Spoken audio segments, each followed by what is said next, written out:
You're someone who doesn't trust the government, this message is for you. I don't care what side you're on. What do billionaire political influencers, the Catholic Church, Steve Bannon, Silicon Valley tech bros, and Blackwater all have in common? They all believe in a system of social hierarchy where regular, hardworking people are at the bottom. Steve Bannon subscribes to a political theory called traditionalism. Traditionalists believe that people are not all of equal worth, that you can organize all people into 4 different categories that are separated by how worthy of a human being you are, somewhat similar to the old beliefs of the Hindu caste system. These 4 castes are known as the priestly caste, the warrior caste, the merchant caste, and the servant caste. So what does that have to do with tech bros or billionaires in politics? Billionaires in politics believe that they are wealthy because they deserve to be. There is something inherently better about them, that they are more worthy as a person, and they are therefore entitled to more power and control over society. Tech bros believe that they are more intelligent and creative than other people in society,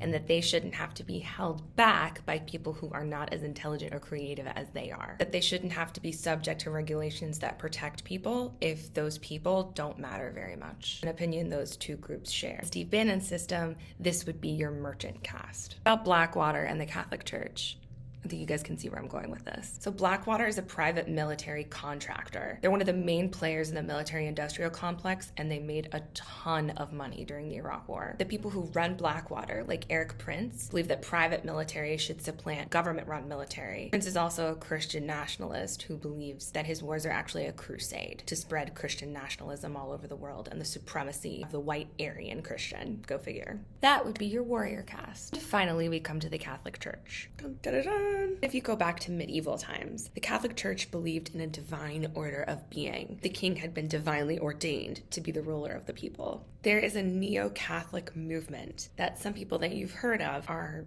really important members of because they serve as the voice for the neo-Catholic movement in the United States that advocate for a religious structure to society. These people like Candace Owens, Jordan Peterson, J.D. Vance, our vice president of the United States, all subscribe to this neo-Catholic movement. And J.D. Vance is very close with Peter Thiel, who is one of our tech bros who are advocating for class striation. J.D. Vance keeps popping up everywhere. Interestingly, whose campaign was funded by Peter Thiel to the tune of at least $15 million.